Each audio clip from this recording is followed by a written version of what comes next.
I just had to let you know you're.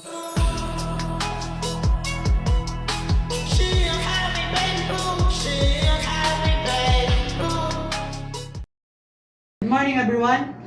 This is the video presentation about the percentile for group data presented by Group 1. So, yun na.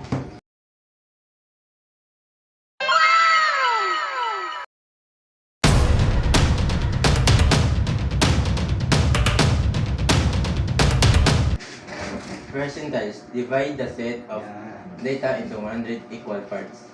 Percentile scores are frequently used to report results from national standard tests like NAT, NCAI, and etc.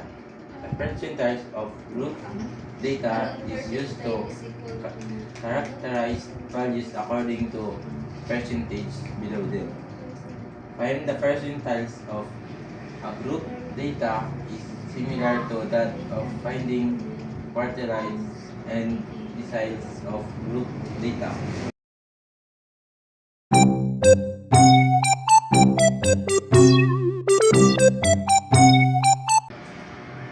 So, ang P day is equal to unknown percentile. Yung K has the value of 1 to 99. Yung LD meaning lower class boundary of PK. Yung N, the total of frequency of data set. Yung CF sub B is equal to the cumulative frequency of the class before the percentile class. Yung F sub PK is equal to the frequency of the percentile class. Yung I meaning the class interval.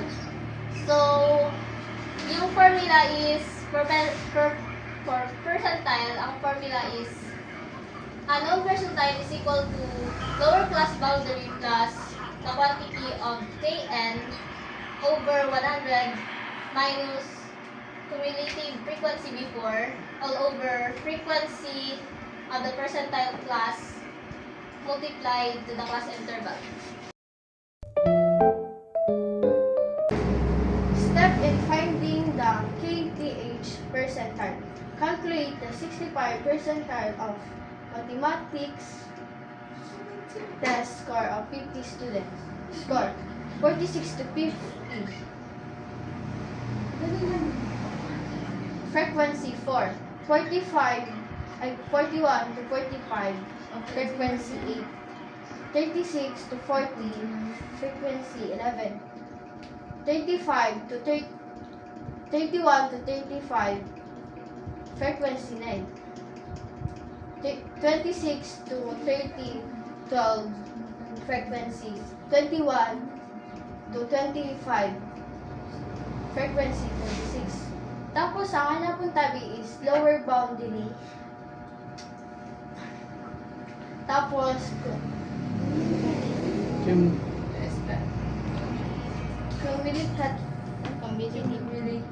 cumulative frequency. So, para makakuha yung lower boundary, yung mga lower limits o sa scores, yung 46, 41, 36, 31, 26, and 21, yung mga niyan is-subtract pa lang sa 0.5. So, 46 minus 0.5 equals 45.5. 41 minus 0.5 equals 40.5. 36 minus 0.5 equals 35.5. 31 minus 0.5 equals 30.5. 26 minus 0.5 equals 25.5. And 21 minus 0.5 equals 20.5.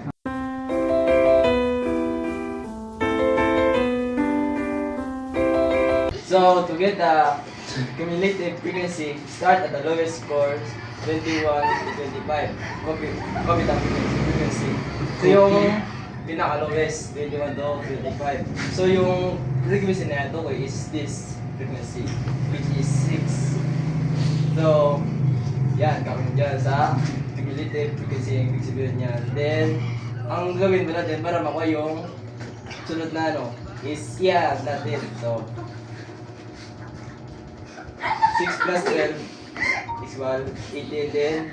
18 plus 9 then 27 din. So, paano lang siya? Pawala lang siya sa sa pinakataas. So, next is find the 65 percentile class. Para manap yung 65 percentile class is gagamitin na tong formula na to. So, 65 percentile class equals to k times n divided by 100. So, substitute 65 percentile class. So, yung kn is papalitan yung k papalitan ng 65, then yung n papalitan ba ng 50. Tapos, ita-times yung 65 plus 50 kaya naging 3,250, then divided by 100. Kaya naging 32.5. 32.5, ano siya, napuno siya in between 27 and 38 and 27. So, maselect kita dyan greater than 32.5. Kaya, ang isi-select na dyan is yung 38. So, this will be our class percentile, yung 38. Ito, yun ang like row na to. Find the 65 percentile. P sub k is equal to lower boundary plus the quantity kn over 100 minus cumulative frequency before all over frequency percentile class multiplied by class interval. Then substitute ang LB ang lower boundary nito is 35.5 plus ang kn over 100 ay kn over 100 na to is 32.5 plus ang cumulative frequency before is 27. Ang frequency percentile class is 11, then yung interval ay class interval is 5. Then minus na to is 32.5 and 27 kaya naging 5.5. Then divide natin yung 5.5 sa 11 kaya naging 0.5. Then yung 0.5 i-multiply na to sa 5, naging 2.5. Then yung 35.5 i-add na to sa 2.5 kaya naging 38. So yun ang final na tong ang final answer ng atong yes is P sub 65 is equal to 38. Therefore, 65% of the students got a score less than or equal to 38. So that's all. Thank you. May question pa ba?